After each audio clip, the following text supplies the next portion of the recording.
Shalom Bapak Ibu jemaat yang dikasihi Tuhan. Selamat hari Minggu saya ucapkan, selamat beribadah bagi kita semua. Sungguh bersyukur hari ini kita boleh kembali ada di rumah Tuhan untuk segera sesaat lagi kita akan memulai ibadah kita.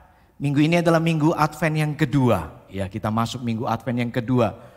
Minggu lalu di minggu Advent pertama adalah bicara soal hope, pengharapan. Minggu Advent kedua dirayakan sebagai peace, minggu damai sejahtera.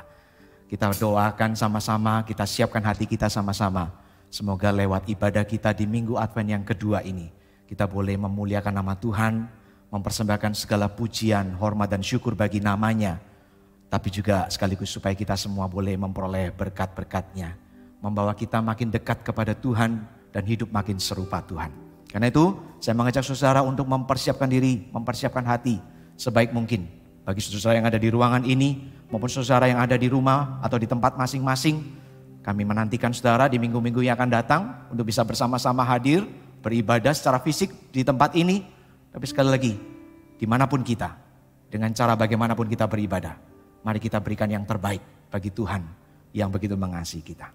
Mari saudara kita bersama berdiri, kita akan mengambil waktu untuk teduh sejenak sebelum masuk lebih jauh dalam ibadah pagi ini.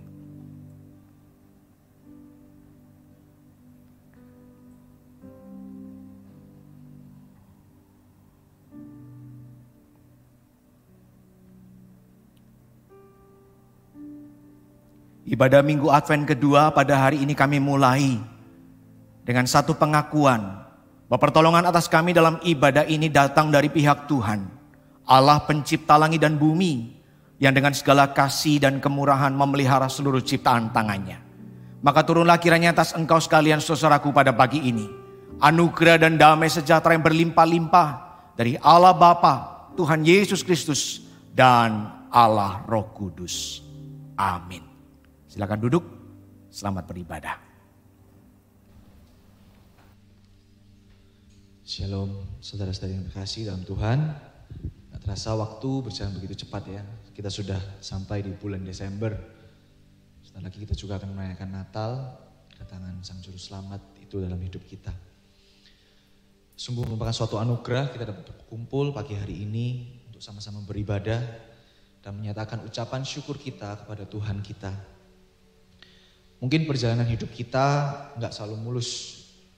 Namun kita yakin dan percaya bahwa Tuhan selalu menyertai kita apapun kondisi kita. Dia setia dulu, sekarang, sampai selama-lamanya.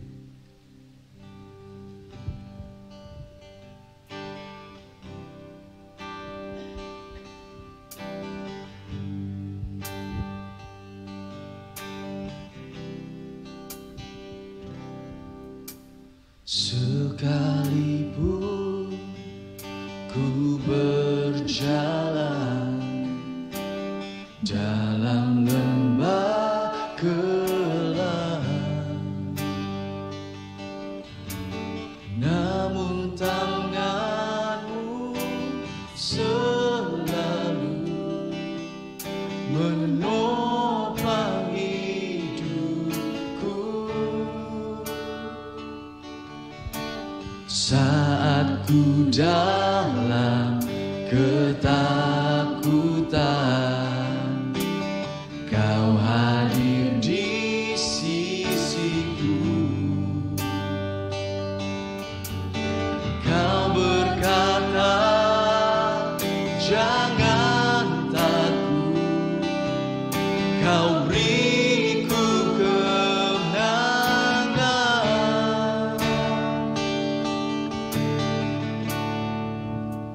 Kaulah Tuhan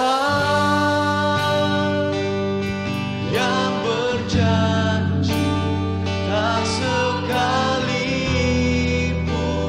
Kau ingkari kesetiaan. Sungguh terbukti di sepanjang hidupku,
kan setia melayani, mengasihi-Mu.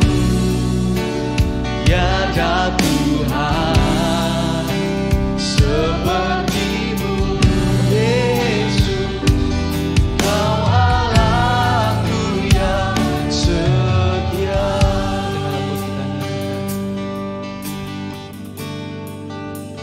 Kaulah Tuhan yang berjanji, tak sekali pun Kau ingkari kesetiaan. Sungguh terbukti di sepanjang hidupku. Selamanya ku kan setia melayani, mengasihi-Mu. Tiada Tuhan seperti-Mu, Yesus. Kau Allahku yang setia. Kaulah Tuhan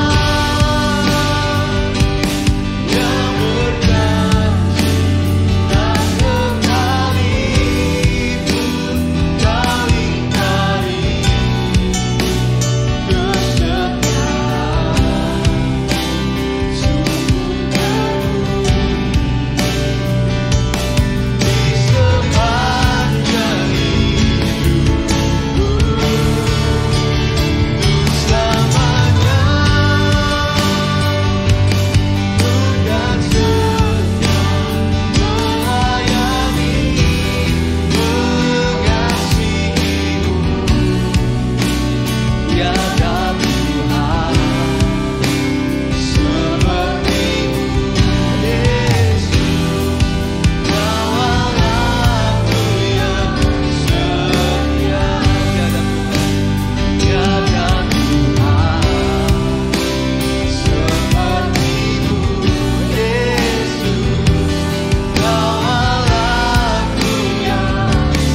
Kau ingkari sendiri Tuhan yang memimpin ibadah kami dari awal sampai akhir.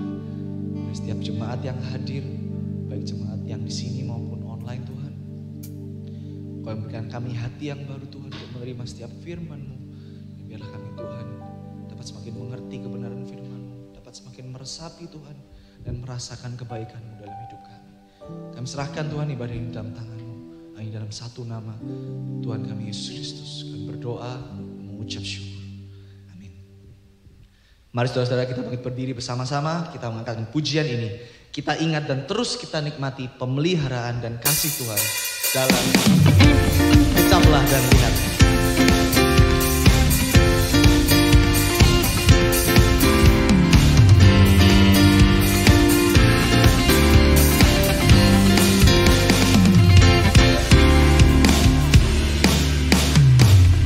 Kecaplah dan lihatlah betapa baiknya Tuhan itu.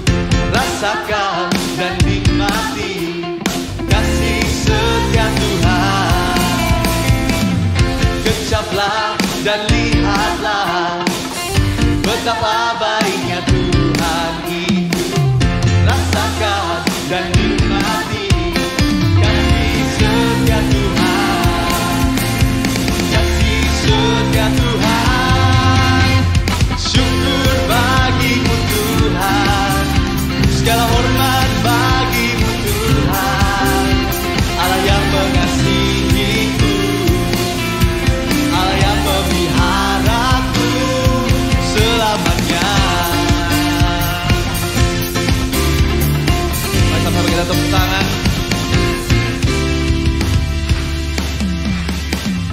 Kecaplah dan lihatlah betapa baiknya Tuhan itu. Rasakan dan nikmati kasih setia Tuhan. Sekali lagi, kecaplah, kecaplah dan lihatlah betapa baiknya Tuhan itu. Rasakan dan nikmati kasih setia Tuhan, kasih setia Tuhan. Syukur bagimu Tuhan, segala hormat bagimu Tuhan. Allah yang mengasihiku, Allah yang memeliharaku. Syukur bagimu Tuhan, segala hormat bagimu Tuhan. Allah yang mengasihiku, Allah yang memeliharaku. Syukur bagimu Tuhan, segala hormat bagimu Tuhan. Allah yang mengasihiku, Allah yang memeliharaku. Oh, syukur bagimu Tuhan, segala hormat bagimu Tuhan. Allah yang mengasihiku, Allah yang memeliharaku selamanya, selamanya, selamanya, selamanya. Berikan sorak-sorai bagi Tuhan kita, karena kebaikan Tuhan yang begitu besar dalam hidup kita. Mari kita sama-sama memberikan yang terbaik dalam hidup kita hanya untuk Dia. Wow, wow, wow. Telah kutemukan kasih yang sejati tiada pernah berubah, hanya di dalam-Mu Yesus Tuhanku.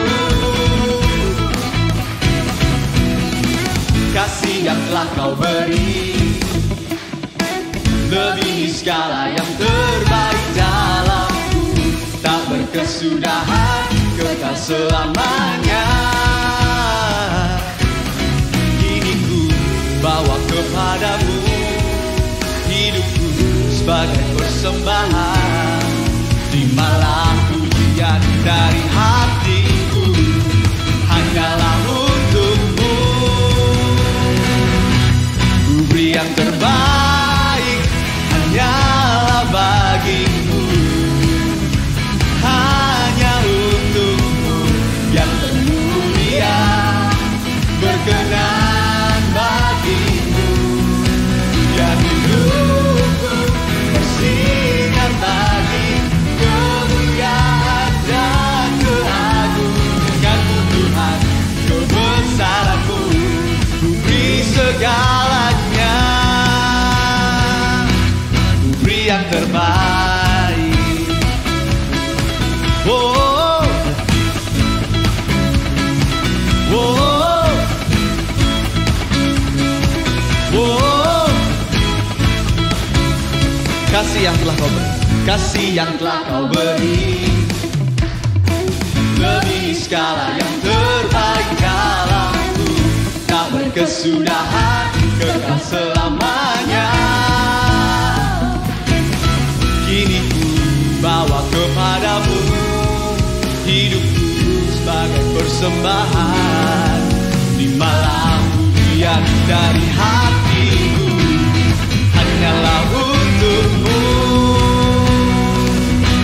Ku beri yang terbaik hanyalah bagimu, hanya untuk-Mu yang termulia.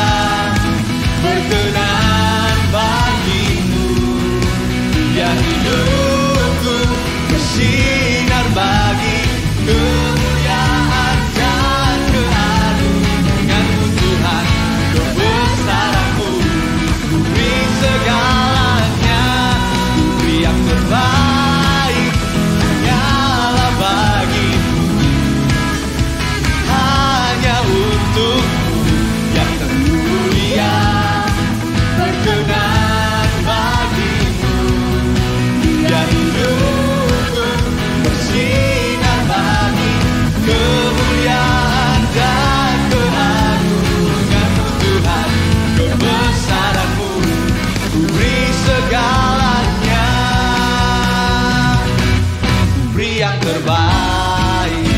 Sama-sama. Wow. Wow. Wow. Wow. Berikan sorak-sorai bagi Tuhan kita, Dialah yang terbaik dalam hidup. Sebelum kita duduk, sama-sama kita nyatakan pengakuan iman rasuli yang berbunyi demikian. Aku percaya kepada Allah, Bapa yang Maha Kuasa, Khalik langit dan bumi, dan kepada Yesus Kristus, anaknya yang tunggal Tuhan kita, yang dikandung dari Roh Kudus, lahir dari anak darah Maria, yang menderita sengsara di bawah pemerintahan Pontius Pilatus, disalibkan, mati dan dikuburkan, turun ke dalam kerajaan maut, pada hari yang ketiga bangkit pula dari antara orang mati, naik ke surga, duduk di sebelah kanan Allah, Bapa yang Maha Kuasa, dan dari sana Ia akan datang untuk menghakimi orang yang hidup dan yang mati. Aku percaya kepada Roh Kudus, gereja yang kudus dan am, persekutuan orang kudus, pengampunan dosa, kebangkitan tubuh, dan hidup yang kekal. Amin. Silakan duduk, saudari.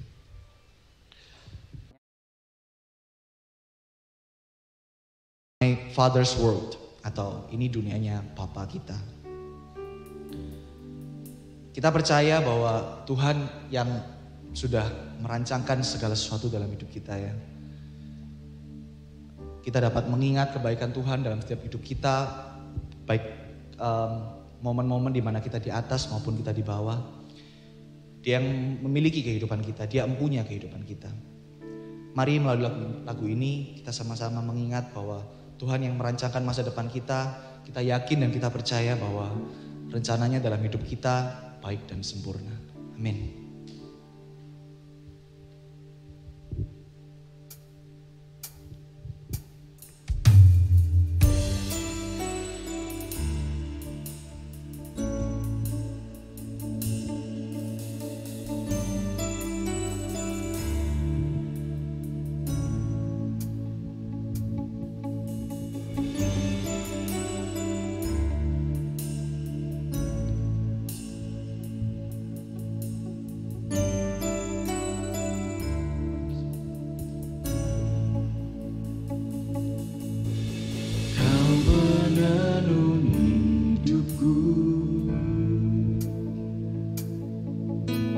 Sempurna rencanamu,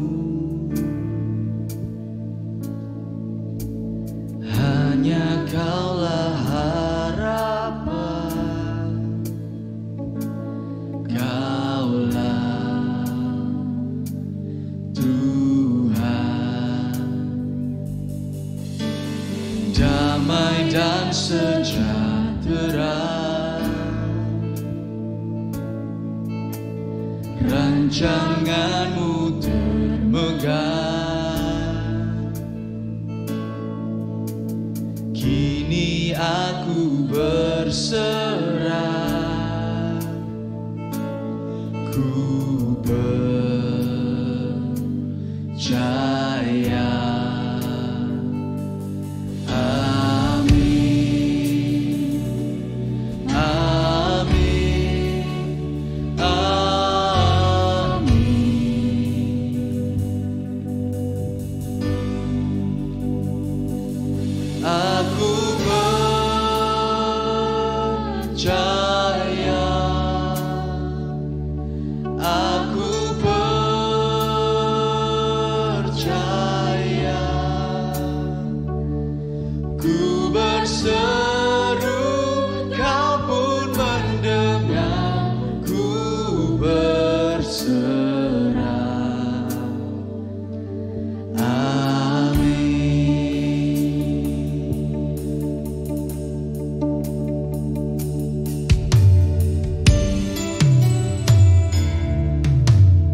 kepadamu. Engkau tidak meninggalkan kami. Engkau mendengar, bahkan sebelum kami sempat berkata-kata, satu patah kata pun. Engkau melihat kepada kami, Engkau memperhatikan kami dengan kasih sayang-Mu yang besar dan agung, mulia, sempurna itu. Dan bahkan Kau bertindak, memberi pertolongan, memberi tuntunan dan pimpinan. Terima kasih Tuhan. Sebabnya kami rindu Engkau terus menolong kami, belajar percaya kepadamu. Menyerahkan seluruh hidup kami, masa depan kami, sehari-hari yang akan kami tempuh dengan segala dinamikanya. Kami mau belajar menjalaninya dalam iman, kesetiaan, kepercayaan penuh kepada Tuhan. Terima kasih Tuhan.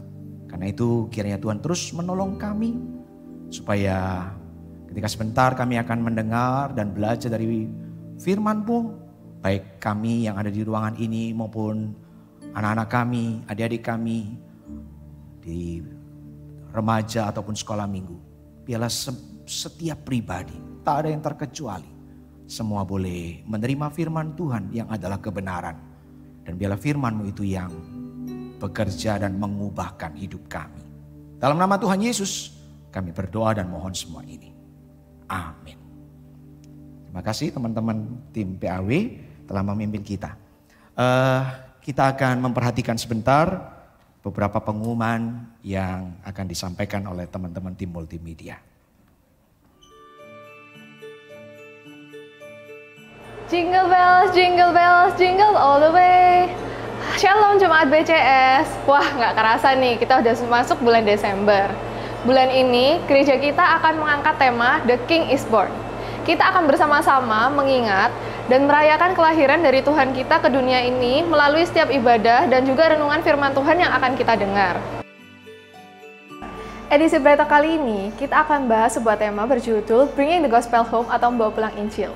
Kita akan bicarakan alasan mengapa keluarga dan komunitas kita juga membutuhkan Injil. Lalu, apa itu Injil dan apa hubungannya dengan keluarga? Dan terakhir, apa saja yang dapat kita lakukan untuk bersaksi tentang Injil? Yuk join dalam Bread Talk kali ini pada Rabu 14 Desember 2022. Khusus bulan ini, persekutuan doa Rabu diadakan hanya di minggu pertama, tanggal 7 Desember, dan di minggu terakhir, tanggal 28 Desember, jam 7.30 malam. Link Zoom dan info selanjutnya akan dibagikan melalui WA akun BCS. Jangan lupa untuk hadir ya.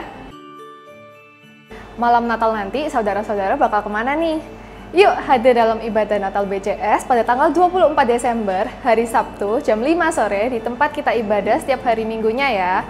Jangan lupa untuk ajak keluarga Anda, karena nanti saudara-saudara akan duduk bersama dengan keluarga Anda. Oh iya, hampir lupa nih, tanggal 25 Desember kita juga ada ibadah Natal spesial loh. Jangan lupa datang ibadah ya. Adakah saudara-saudara rindu memiliki komunitas untuk saling menguatkan dan bertumbuh dalam Kristus? Yuk bergabung dan turut aktif dalam komunitas kecil kita yaitu Grow. Jika ingin bergabung, saudara-saudara dapat menghubungi WhatsApp BCS di sebelah sini ya. Saudara-saudara, mari kita memberikan persembahan syukur kita kepada Tuhan. Ingatlah, bahwa kita memberi bukan supaya kita diberkati. Kita memberi karena kita telah diberkati. Saudara-saudara dapat memberikan persembahan melalui transfer ke rekening BCA yang ada di sebelah ini atau scan QR barcode. Bagi saudara yang memberikan persembahan secara tunai, kami menyediakan amplop yang dapat saudara pakai di depan kursi saudara. Amplop ini dapat Anda masukkan dalam kotak persembahan yang terletak di pintu keluar saat Anda pulang nanti. Shalom semuanya, yuk kita ajak anak-anak kita yang berusia bayi hingga kelas 5 SD untuk dapat beribadah bersama-sama di Sekolah Minggu BCS setiap hari minggunya pukul 10 pagi di lantai 3 Grand City Mall, Ruang Cozy. Undangan ini didasarkan kepada perintah Tuhan Yesus agar anak-anak dapat datang kepadanya, sebab anak-anak inilah yang mempunyai kerajaan Allah. Mari kita dukung bersama, kami tunggu kehadiran anak-anak sekalian. Soli Deo Gloria. Lukas 2 ayat 11. Hari ini telah lahir bagimu juru selamat, yaitu Kristus Tuhan di kota Daud. Selamat hari Minggu, selamat menikmati kasih Tuhan. God bless you.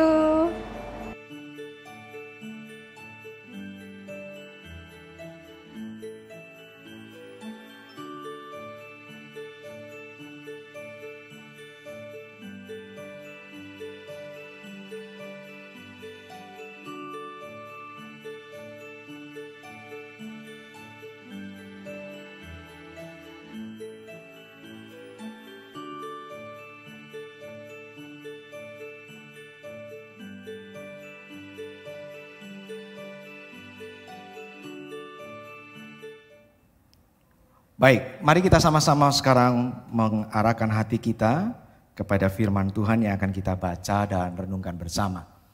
Mari kita buka dari kitab Kejadian pasal yang ketiga. Hari ini adalah seri pertama ya dari tema 1 bulan ini. Ketika kita akan merenungkan tentang Kristus yang datang ya. Hari ini kita akan merenungkan dari kitab Kejadian pasal 3. Mari kita buka dari ayat 9 sampai 19. Kejadian pasal 3 ayat 9 sampai 19. Satu bagian yang saya percaya sudah tidak asing ya.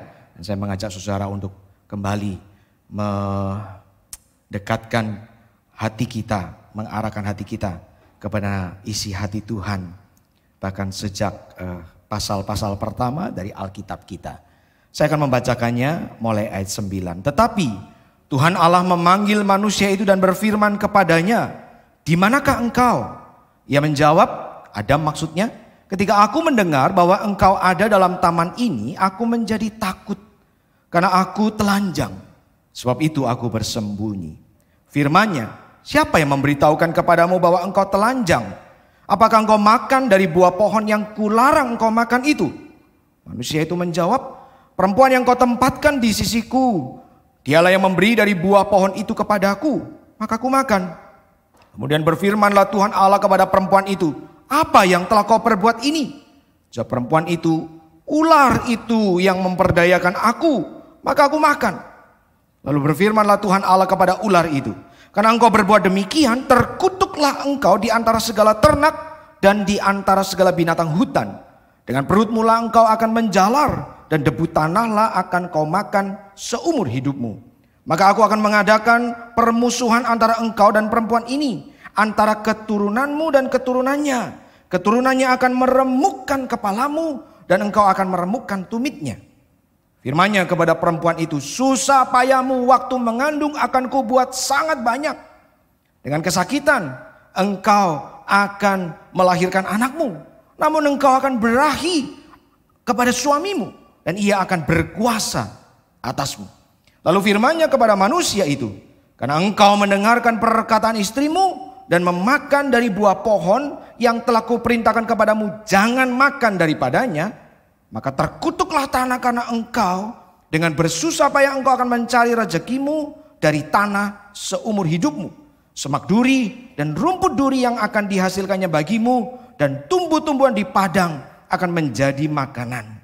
Dengan berpeluh engkau akan mencari makananmu sampai engkau kembali lagi menjadi tanah. Karena dari situlah engkau diambil, sebab engkau debu dan engkau akan kembali menjadi debu." Sampai di sana firman Tuhan saya bacakan bagi setiap kita. Saudara yang dikasihi Tuhan, kalau saudara memperhatikan berita-berita yang beredar di sekitar kita, saya ingin mengajak saudara fokus kepada beberapa kejadian yang walaupun tidak berkaitan secara langsung, tapi harusnya memberi kita sebuah tanda awas. Khususnya 2 minggu terakhir ini. Dimulai dari tanggal 23 yang lalu tepatnya di Jogja, kalau saudara pernah mendengar, ada seorang anak muda yang umurnya masih 19 atau 18 tahun. Dia bunuh mati engkong sendiri, kakeknya yang membesarkan merawat dia sejak dia bayi, nggak jelas orang tuanya di mana, saya nggak baca lengkapnya. Tapi lalu kemudian ini si kakek diajak naik mobil, lalu kemudian dicekik di dalam perjalanan itu, dicekik lehernya sampai mati. Ya, gilanya adalah dia sempat pergi ke rumah sakit, saya nggak jelas ya maksudnya apa dia pergi ke rumah sakit, sehingga dari situ CCTV merekam wajahnya, lalu kemudian dia bawa pulang ini kakeknya, jenazah kakeknya yang sudah mati ini sampai rumah, lalu dibiarkan di dalam mobil. Sampai kemudian emaknya, neneknya menjumpai keanehan ini, si engkong, si suami ini kok gak keluar-keluar, diperiksa sudah mati, dibawa kembali ke rumah sakit, baru ketahuan kalau sudah mati. Hanya gara-gara utang kalau gak salah 80 juta, umur 19 tahun. Terancam KUHP 340 pembunuhan berencana, hukumannya maksimal mati atau 20 tahun. Lalu kemudian di hari yang sama sebetulnya, di tempat yang lain di Magelang, ada seorang anak umurnya lebih tua sedikit 22 tahun, sebetulnya sudah berusaha membunuh mati bapak, ibu kandung dan kakak kandungnya, 3 orang dengan cara meracun minuman dawetnya. Ya. Tapi tanggal 23 itu gagal, itu yang enggak tahu siapa yang minum hari itu cuman mual-mual, muntah-muntah, enggak sampai mati.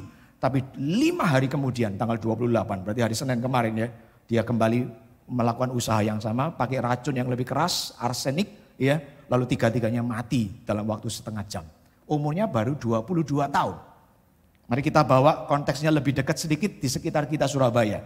2 minggu terakhir, ya, kalau bicara kriminalitas anak-anak muda yang terjadi, khususnya saudara-saudara yang tinggal di daerah timur, banyak ini ya, tinggal di daerah timur, ya, sudah di woro-woro ya, hati-hati kalau keluar malam-malam, ya, apalagi lewat dari jam 12 malam.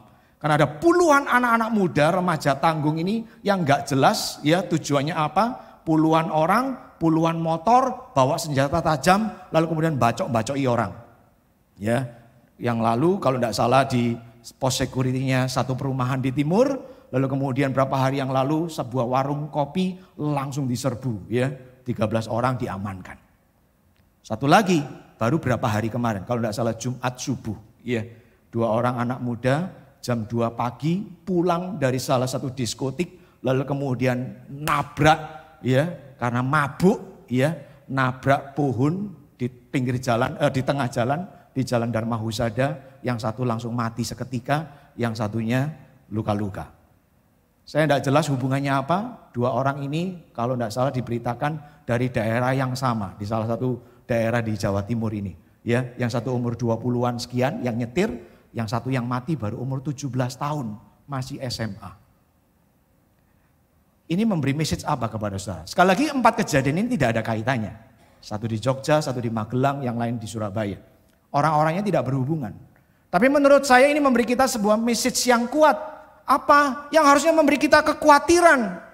Karena rupanya yang namanya kriminalitas itu kok makin muda ya pelakunya. Betul enggak? Ini bukan sekedar kenakalan anak-anak muda, anak-anak remaja loh menurut saya. Tapi kriminalitas loh. Mau yang di Jogja, mau yang di Magelang, mau yang di Surabaya yang tadi itu yang saya katakan ya, kelompok gangster yang mau tumbuh itu. Ini bukan sekedar kenakalan anak remaja, ini kriminalitas. Pasal 340 enggak main-main loh. Hukumannya penjara, kalau enggak hukuman mati, penjara seumur hidup atau 20 tahun. Di saat yang sama kita baru dengar berita banyak yang juga membosankan, jenderal bintang 2 loh, kena 340. Yang satunya jenderal bintang 2 loh, umurnya sudah 40-an sekian. Ini baru remaja tanggung, tapi kejahatannya meh podo. Pasalnya aja sama. Betul enggak? Saya tidak tahu dengan saudara. Saya punya 2 anak, yang satu masuk pemuda, yang satu masuk remaja. Tapi kira-kira mendatangkan kekhawatiran enggak bagi saudara? Kalau kita adalah orang tua yang punya anak-anak masih kecil. Ya. Kita bisa membayangkan enggak mereka ini ke depan dibesarkan dengan situasi macam apa ini? Jangan pikir loh, oh sudah tak bawa sekolah minggu. Ya. Sudah tak serahkan, apalagi cuman diserahkan ya. Tiap minggu pagi itu pokoknya serah terima sama lausunya selesai ya. Lalu kira-kira 20 tahun kemudian atau 15 atau 10 tahun kemudian, waktu mereka masuk usia-usia yang mengerikan itu, di zaman yang makin mengerikan, kira-kira kita jadi kaget-kaget enggak? Semoga tidak. Semoga yang saya doakan satu hari Anda kaget, tapi kagetnya sukacita ya, ketika Anda tiba-tiba ngomong, "Papa, Mama, aku mau masuk saat." Wah, itu ya. Tak doain beneran loh ini. Ya. Kaget tapi sukacita ketika anak-anak kita mengatakan, "Aku ingin menyerahkan hidupku untuk melayani Tuhan, apapun profesinya." Saudara, kalau kita lihat sekali lagi ya, berita-berita ini atau keadaan sekitar kita harusnya membuka mata kita ini ya. Pengaruh dosa ini loh yang makin gak karu-karuan ya. Pengaruh dosa ini yang makin merusak, makin berakar kuat dalam kehidupan manusia. Kalau saya beritakan ini, sekali lagi berita-berita tentang anak muda, memangnya yang tua-tua enggak, oh enggak. Yang tua-tua mungkin malah lebih ngeri. Cuman ya udah lah ya, namanya tua ya. Kalau sudah berbuat kriminalitas itu ya sudah lah ya. Ya. Tapi ini yang masih muda sekali lagi. Maka di sini saya kemudian sambil memikirkan, sambil menggumulinya, tapi ketika kemudian saya kembali kepada ayat firman Tuhan yang saya baca tadi, saya menemukan ada satu pengharapan. Saya tidak tahu ketika saudara membaca Kejadian pasal 3, yang muncul itu sense takut atau sense pengharapan ya. Kalau saya setelah merenungkannya baik-baik, saya justru menemukan ada pengharapan besar loh di dalam konteks teks yang isinya sebetulnya adalah penghukuman. Saya mengajak saudara untuk melihat satu kalimat yang saya renungkan keluar dari bagian ini. Saudara, waktu kita bicara tentang teks ini, kita memang melihat bahwa yang namanya dosa ketika diperhadapkan kepada keadilan dan kekudusan Allah, itu memang mendatangkan hukuman bagi manusia. Tapi ini loh, ini yang membahagiakan menurut saya. Dia bahkan di dalam penghukuman itu, kita masih tetap bisa menemukan jejak kebaikan, kasih dan anugerah Tuhan. Sekali lagi saudara, bagi saya pengharapan, penghiburan besar waktu saya membaca dan merenungkan Kejadian pasal 3 baik-baik ini. Ya, satu sisi ada satu peringatan serius, ada satu peringatan besar. Tuhan tidak pernah main-main dengan dosa manusia. Dosa manusia itu kalau diperhadapkan dengan kekudusan Allah, diperhadapkan dengan yang namanya kesucian dan keadilan Allah, hukumannya jelas, maut. Namanya maut itu juga bukan cuma mati selesai seperti kata orang. No. Maut itu artinya terpisah selama-lamanya dengan Allah. Itu berarti neraka, kekekalan. Bukan cuma setahun, 2 tahun, 10 tahun, 100 tahun. Tapi kekal adanya. Tapi ketika kita membaca baik-baik Kejadian pasal 3 ini, kita bahkan masih bisa menemukan penghiburan itu. Di dalam penghukuman Allah, ternyata kita masih bisa temukan jejak-jejak kebaikannya.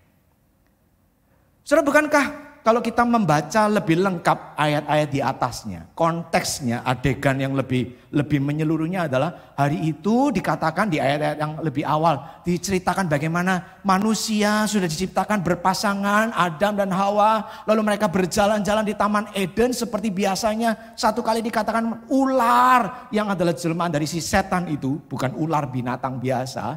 Lalu kemudian menghampiri si perempuan Hawa, lalu mengadakan dialog yang intinya untuk membujuk rayu si perempuan ini untuk melanggar firman Tuhan. Dan celakanya kita membaca, bukankah lalu kemudian yang terjadi, ya Hawa memandang buah itu baik adanya, lalu kemudian terpikat olehnya, lalu ia mengambil buah itu dan memakannya, dan celakanya setelah itu ia memberikannya kepada Adam suaminya, sehingga mereka berdua didapati jatuh dalam dosa, melanggar perintah Tuhan. Maka begitu mereka makan buah itu, celiklah mata mereka berdua, melihat menyadari diri mereka telanjang, lalu ada rasa malu, tapi juga sekaligus rasa takut dan rasa bersalah kepada Tuhan. Maka lalu kemudian mereka berusaha menutupi dirinya dengan daun-daunan, tapi bukan cuma itu. Ketika mereka mendengar Allah hadir di taman itu, mereka bersembunyi. Betul ya? Mereka bersembunyi. Ada perasaan takut, ada perasaan bersalah yang luar biasa. Sehingga tadinya perjumpaan persekutuan dengan Tuhan itu sesuatu yang mungkin dinanti-nantikan. Sesuatu yang indah, membawa damai sejahtera. Tapi hari itu setelah manusia jatuh dalam dosa, yang terjadi adalah nuansa yang sebaliknya. Rasa takut, rasa bersalah. Itu sebabnya kemudian kita kemudian menuju kepada pengertian yang kedua. Saya ingin mengatakan bahwa ya yang namanya dosa itu lalu memang secara naluri membuat kita manusia itu menjauh dari Tuhan. Padahal ini sesuatu yang aneh. Tuhan itu sumber segala-galanya bagi kita manusia. Sumber kehidupan, sumber kekuatan, sumber hikmat, sumber damai sejahtera, sumber sukacita, sumber segala yang baik. Harusnya kalau kita manusia, sadar kita ini manusia yang lemah, tidak sempurna, ada sumber segala yang baik, kita tuh makin pengen mendekat. Betul ya? Kalau Anda dipasang mesin ATM di rumahmu ya, kayak Sultan yang di Jakarta itu ya, di rumahnya ada mesin ATM, bukan cuma mesin ATM-nya, dikatakan ini loh kartunya, bukan cuma kartunya, bahkan dikatakan Anda bisa ambil berapapun, no limit gitu ya. Kira-kira Anda mau jauh-jauh nggak dari mesin ATM itu? Maksudnya kira-kira kalian Anda akan pikir untuk membuang mesin ATM itu dari rumah? Kalau kemudian atau jual rumah itu sama mesin ATM-nya sekalian pindah ke rumah lain mesinnya nggak dibawa? Kan enggak ya? Kita pasti mikirnya apa? Kita pengen keep ini, rumahnya boleh roboh, rumahnya boleh kebakaran, mesin ATM-nya yang dijaga. Karena ini sumber segala yang kita mau ya, uang tak terbatas ada di sini, betul ya? Tapi itu loh, perhatikan, dosa membuat manusia itu justru menjauh dari Allah. Manusia bersembunyi. Itulah naluri awal kita ketika kita jatuh dalam dosa. Ya, kita ini dipenuhi dengan rasa bersalah, rasa tidak layak, rasa takut. Lalu kemudian kita justru lari menjauh dari Tuhan. Tapi sekali lagi, ya, firman Tuhan justru menunjukkan sesuatu yang harusnya menjadi penghiburan besar. Diceritakan bagaimana Allah itu mencari manusia. Lalu kemudian dia ya seakan-akan kayak berteriak-teriak nyari anaknya yang hilang gitu ya. Di mana kamu? Saya pengen tahu ya saudara ya. Saudara waktu baca bagian ini sebetulnya apa yang saudara bayangkan ya, apa yang saudara imajinasikan. Ini Allah loh. Loh kalau Anda nyari anak hilang tuh ya jelas memang biasa soalnya ya. Saya juga sering ya. Ini anaknya nang dini tiba-tiba hilang lenyap ya. Apalagi waktu masih kecil ya. Makanya orang tua zaman sekarang pakai tali ya, diikat ya enggak di lehernya lah ya enggak lah. Di tasnya atau di tangannya atau di punggungnya, di pinggangnya. Kan takut hilang ya anaknya ya. Anak sekarang ini makin wah tenaganya enggak karu-karuan. Ya. Bayangkan loh, ini Allah loh. Memangnya Allah enggak tahu Adam dan Hawa di mana? Saya tanya, memangnya Allah enggak tahu even bahkan apa yang sudah dilakukan Adam dan Hawa? Ya Allah yang maha tahu kok. Tapi seakan-akan Allah itu dalam kasihnya itu merendahkan diri begitu rupa ya. Pakai nyari, pakai nanya. Di mana kamu? Kamu makan ya? Bagi saya, itu sebetulnya merupakan satu tanda betapa besarnya cinta Tuhan bagi kita manusia penuh dosa. Dia tidak datang sebagai pribadi, raja yang jahat. Lalu dengan penuh angkara murka. Lalu begitu dimakan, jeblus langsung kayak jin Aladin keluar dari depannya. Nah ketahuan kamu ya, manusia celaka. Kurang apa aku baiknya sama kamu. Sudah dikasih semua taman ini untuk kamu kelola, dikasih semua yang baik, kamu masih melakukan kejahatan yang seperti itu, menyakiti hatiku luar biasa, mati semua. Waduh, harusnya Allah punya respon itu. Kalau dia saya, manusia celaka. Tapi Allah adalah Allah, dalam segala kasih sayang dan kemurahan yang besar. Dia justru datang mencari manusia yang berdosa. Lalu tanya, apa yang sudah kamu lakukan? Kenapa kamu tahu kalau kamu telanjang? Kamu makan? Lalu kemudian manusia mau tidak mau mengakui segala dosanya. Nah, sekarang saya ingin mengajak saudara memperhatikan lebih lanjut. Di mana itu berkat Tuhan yang kita temukan ketika bicara soal penghukuman Allah. Mari perhatikan ayat-ayat di mana Tuhan menyampaikan berita penghukuman itu kepada manusia. Coba perhatikan pertama di ayat yang ke-16 saudara. Ketika kemudian setelah proses interogasi itu berjalan, lalu kemudian Allah mengadres. Manusia pertama yang diadres adalah siapa? Hawa, si perempuan itu. Dia berkata di dalam ayat yang ke-16, firman-Nya kepada perempuan itu, susah payahmu waktu mengandung akan kubuat sangat banyak. Dengan kesakitan engkau akan melahirkan anakmu, namun engkau akan birahi kepada suamimu dan ia akan berkuasa atasmu. Loh, ini isinya semua penghukuman. Dan penghukumannya luar biasa, gak main-main. Kalau sudah perhatikan kalimat-kalimatnya. Pertama dikatakan aku akan membuat susah payahmu sangat banyak. Kalau sudah perhatikan dalam terjemahan bahasa Inggris ada salah satu terjemahan King James misalnya mengatakan greatly multiply. Ini bukan cuma ditambah, bukan cuma increase, dinaikkan. Tadinya level 1 jadi level 5. Enggak. Greatly multiply. Dilipat gandakan berkali-kali. Ngeri loh. Nanti kata si perempuan-perempuan memang kok, ini memang makanya laki-laki ini gak pernah ngerasa no ya. Kita ini perempuan ya. Ini sudah ngerasa no, betul ini ya. Amin ini memang kalau dibilang bahwa ayat ini Tuhan memberikan kesakitan luar biasa kepada para wanita saat melahirkan. Nyatanya memang begitu kan. Konon ada ahli-ahli yang merancang ya. Ini kayaknya ahli-ahli syaraf ya. Yang merancang tingkat level kesakitan yang dialami oleh seorang wanita pada momen ia melahirkan. Dan disebutkan tidak ada tindakan yang lain yang lebih atau yang sama rasa sakit yang dialami daripada ketika seorang wanita melahirkan.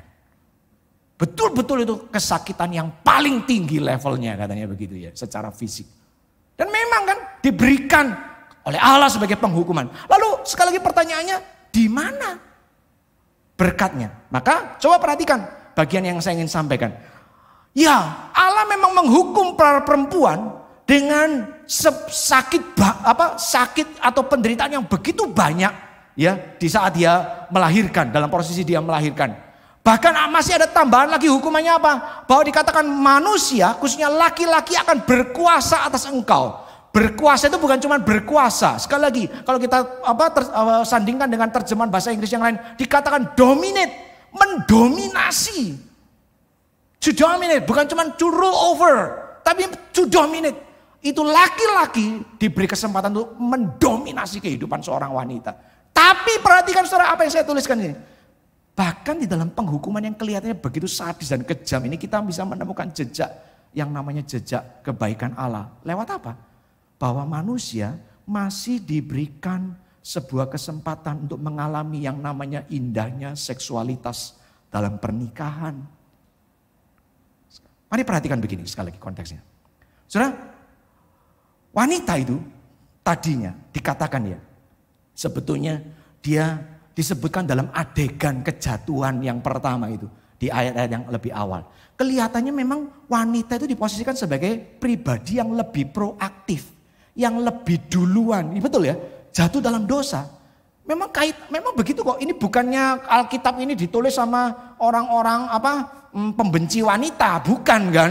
Oh Musa itu memang seksis ya. Kalau sama perempuan tuh maunya direndah-rendahin gitu ya. Enggak kan? Musa menuliskan bagian ini dari mana? Dari tuntunan Roh Kudus. Allah enggak mengenal itu yang namanya seksis, rasis dan seterusnya itu ya. Allah mencintai semua manusia ciptaannya mau laki mau perempuan. Tapi memang kenyataannya hari itu dalam adegan itu wanita lah. Hawa lah yang jatuh dalam dosa pertama kali. Lalu kemudian ia menyerahkannya dalam bahasa yang lain lebih gamblang, lebih vulgar. Dialah yang kemudian menyeret suaminya ikut serta dalam kejatuhan dan keberdosaannya. Maka lalu kemudian, makanya kenapa di dalam bagian ini hukuman bagi wanita bukan cuma soal rasa sakit yang luar biasa besar. Tapi juga dikatakan bahwa wanita itu akan didominasi seorang pria. Pria menjadi pribadi yang dominan dalam kehidupannya. Itulah resikonya. Itulah seakan-akan konsekuensi dosa yang kemudian dialami oleh seorang wanita. So dari awal Allah mendesain yang namanya laki-laki dan perempuan.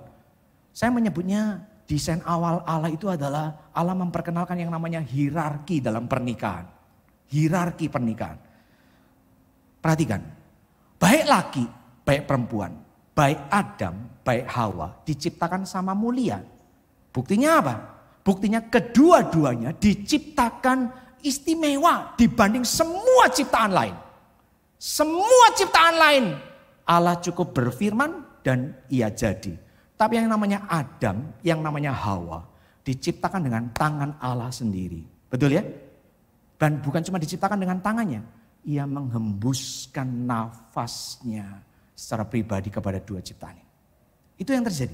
Maka baik wanita, baik pria itu sebetulnya sama mulia di hadapan Allah. Iya. Tapi jangan salah. Yang namanya sama mulia ini bukan berarti tidak ada posisi di dalam yang namanya pernikahan. Dari awal Allah mendesain laki-laki dengan maskulinitasnya diberi kepercayaan dan kesempatan untuk jadi pemimpin dalam rumah tangga. Ini bukan sekali lagi bukan karena kami laki-laki itu maunya sok-sokan jadi penguasa perempuan. Bukan. Yang diciptakan dulu siapa? Adam. Kenapa enggak dibalik? Hawa. Yang diciptakan Adam kok. Diciptakan dari tanah liat dengan tangannya dihembuskan nafas kehidupan. Adam sudah ada lebih dahulu, dia diberi tugas untuk mengelola Taman Eden, memberi nama kepada semua hewan yang ada. Sampai kemudian dia mendapati tidak ada yang sepadan dengan dia. Maka kemudian Allah bukan karena maunya Adam, tapi sejak kekekalan dikatakan dia menciptakan wanita setelah menciptakan Adam. Betul ya? Itu desain Allah. Yang namanya semua tim itu pasti ada yang namanya posisi, betul kan? Bagi-bagi posisi. Yang bapak-bapak yang senangannya nonton sepak bola, hari-hari ini ngelihat Piala Dunia, betul ya? Dari 11 orang itu semua ada posisinya masing-masing. Ya yang namanya kiper jangan terus protes dong. Kenapa kok dia enak bisa lari-lari kemana-mana ya? Lari maju mundur. Aku di sini terus bosen setengah mati ya. Nunggu bola nggak datang. Nanti yang satu yang ngomong kok enak dia diam-diaman. Bayarannya podo ya. Nanti dapat medali emas sih sama. Memangnya medali emasku lebih gede dari medali emasnya dia. Dia tidur-tiduran di bawah gawang ya. Yang kita setengah mati lari-lari kayak jaran, kayak kuda. Ngejar satu bola. Kan nggak begitu. Namanya tim itu selalu ada yang namanya pembagian posisi. Demikian juga dalam pernikahan. Allah menciptakan pria lebih awal, lebih dulu. Allah memberi kepercayaan dengan menitipkan yang namanya sisi-sisi maskulinitas. Supaya seorang pria menjadi pemimpin bagi keluarganya. Lalu Anda kan sebagian baik khususnya wanita, termasuk pria mungkin protes kan. Oh kok gitu, Allah ini tidak adil ya. Kalau ada yang protes begitu saya mau tanya ya. Kenapa Anda tidak protes waktu Allah menciptakan kita sebagai makhluk darat? Yang namanya luasan laut di dunia ini lebih besar dari daratan loh. Darat ini karena luasannya kecil, manusia bertambah terus beranak pinak, sesek kan, tanah mahal kan. Coba kita dari awal diciptakan sebagai makhluk laut kayak Namor sama bangsa Talokan ya. Ups, spoiler ya. Ayo, bukannya kita enggak ngalami itu ya, masih belum lah ngalami susahnya setengah mati nyari tanah buat hidup. Di laut soalnya. Oh itu lebih heboh lagi, kenapa Anda enggak protes? Di dunia ini yang paling luas itu apa? Langit. Darat plus laut jadinya langit dulu, lebih luas. Kenapa Anda enggak protes dari awal? Kok Tuhan enggak ciptakan kita sebagai makhluk udara aja? Ya. Heran manusia itu.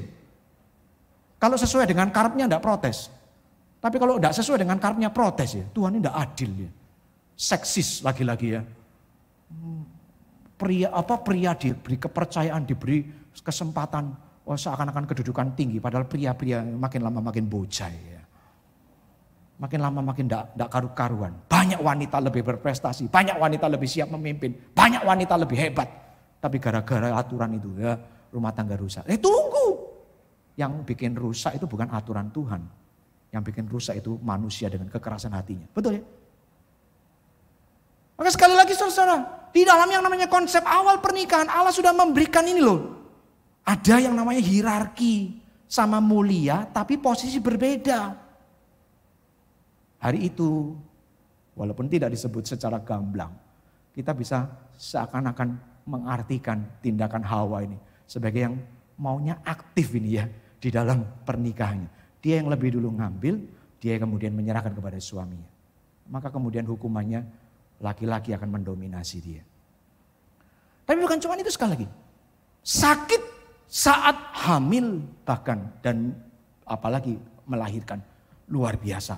Greatly multiply. Walaupun kemajuan medis dari tahun ke tahun makin maju, makin banyak diperkenalkan apa itu ya namanya ya, cara-cara melahirkan yang less painful katanya gitu ya. Cara-cara melahirkan yang lebih tidak sakit ya, di kolam lah apalah, nanti jangan-jangan di ruang hampa mungkin satu kali nanti ya, supaya less painful. Manusia pengen terus mengurangi rasa sakit, tapi ini tidak akan pernah hilang karena inilah yang memangnya namanya hukuman Allah bagi manusia. Kau mengalami sakit yang luar biasa saat mau melahirkan. Tapi sekali lagi saudara, bahkan di dalam semua hukuman yang kelihatannya mengerikan ini, kita masih bisa menemukan jejak kebaikan Tuhan. Apa itu tadi? Bicara soal hidup seksualitas. Kita harus akui kok, yang namanya seksualitas itu adalah sebuah hadiah dari Tuhan diberikan. Seksualitas yang agung, yang indah bisa dinikmati manusia selama manusia menjalaninya dengan cara Tuhan. Itu peringatannya. Saudara perhatikan loh, tidak ada yang berubah. Dari awal Tuhan menciptakan Adam dan Hawa waktu masih belum jatuh dalam dosa. Perintah kepada mereka jelas. Perintah pertamanya apa? Beranak cuculah dan bertambah banyak. Oke, itu Kejadian pasal 1. Setelah mereka jatuh dalam dosa, Kejadian pasal 3. Apakah ada anatomi tubuh yang berubah? Ada? Gak ada loh. Betul kan? Anatomi tubuh, organ-organ reproduksi manusia, laki-laki perempuan, tidak ada yang berubah. Betul ya? Jadi rancangan seksualitas di dalam pernikahan itu masih sama seperti sebelum manusia jatuh dalam dosa. Masalahnya adalah kenapa kemudian banyak orang, khususnya wanita mungkin, yang kemudian protes, apa nih indah? Seksualitas itu justru menunjukkan atau katakanlah bahkan yang lebih sering dialami oleh para wanita adalah itu momen di mana mereka harus menderita, katanya begitu. Yang salah menurut saya bukan seksualitasnya, tapi yang salah adalah muatan-muatan nilai yang terkandung ketika manusia melakukan tindakan seksual itu.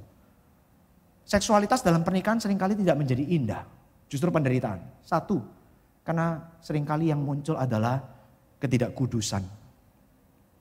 Ketika seorang laki-laki atau mungkin bahkan seorang perempuan mulai terlibat dengan pornografi.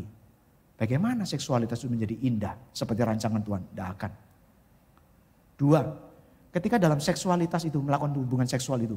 Lalu kemudian yang ada adalah nilai-nilai tindakan keegoisan. Tidak mau melihat kepada kepentingan pasangannya, tapi hanya keegoisan dirinya sendiri. Pasti seksualitas itu tidak menjadi indah. Ketiga, ketika yang namanya ada ketidaksetiaan. Entah laki-lakinya, entah perempuannya mulai mendua hati. Bagaimana seksualitas jadi indah? Tidak akan. 4, ketika yang namanya seksualitas itu masih diwarnai oleh trauma-trauma masa lalu. Baik yang dilakukan secara sadar atau tidak sadar. Maksudnya sesuai dengan kemauan atau tidak. Bukan sebuah rahasia. Orang setelah menikah pun tidak bisa menikmati hubungan seksual dengan pasangan sahnya. Karena zaman dulu terlalu banyak dosa dia lakukan. Hubungan seks kemana-mana dengan siapapun, dengan kapanpun. Padahal belum menikah. Atau mungkin yang menjadi korban kejahatan dari orang lain. Apalagi orang terdekat. Trauma itu muncul. Ya. Apakah seksnya yang salah? Tidak. Dosa manusia kan? Bahkan termasuk apa? Yang namanya sakit penyakit. Betul ya? Ketidaksuburan lah. Apapun. Seringkali dosa-dosa kita, dosa-dosa orang di sekitar kita yang kemudian berdampak. Betul ya? Jadi sekali lagi bukan soal seksualitasnya. Dari awal rancangan Allah untuk seksualitas dalam pernikahan itu indah, agung. Karena sifatnya dua. Prokreasi lewat hubungan seks itu dilahirkan keturunan.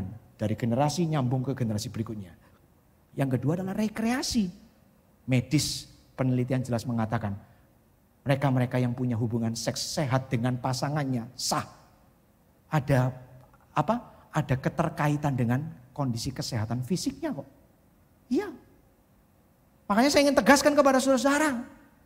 Anda ini ya, sekali lagi, yang masih muda yang belum menikah. Jangan pernah sekali-kali terbujuk rayu oleh kuasa setan yang berkata seks itu indah bahkan saat ini sebelum Anda menikah.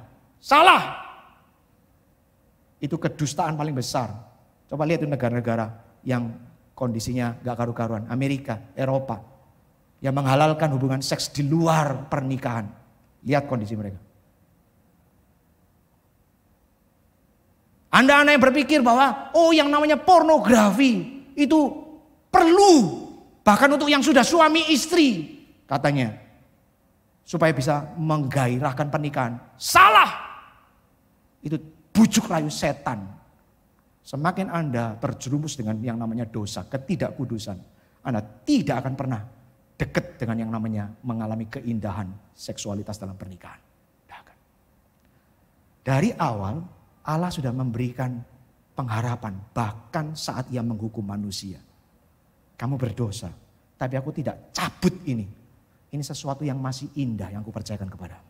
Maka sekarang pilihannya kepada kita. Kita mau nangkep enggak itu? Pengharapan yang masih diberikan Allah.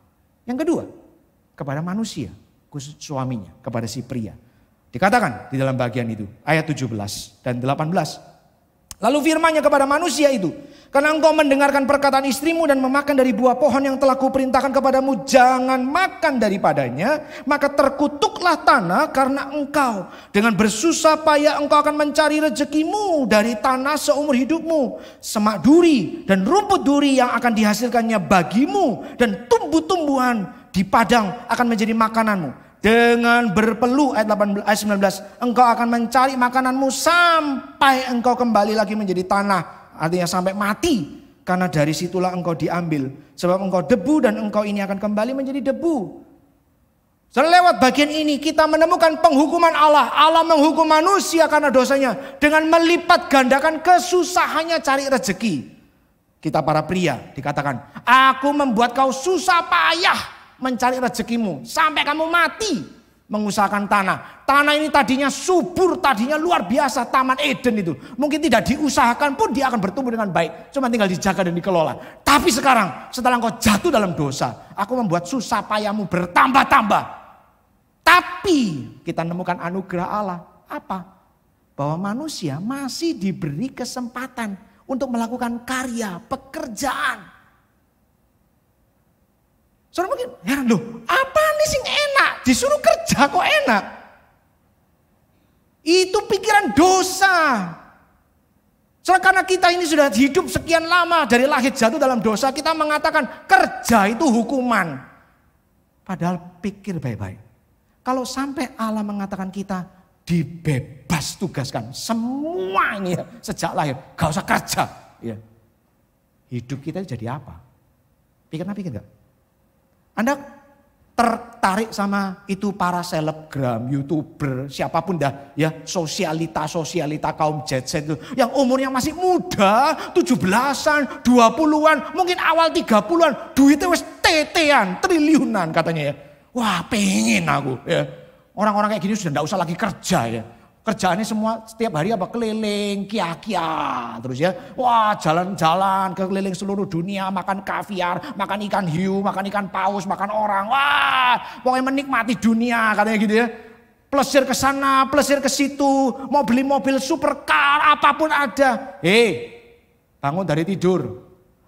Mereka itu bahagia karena mereka enggak usah kerja, sementara ada ribuan orang lain kerja. Ya enggak?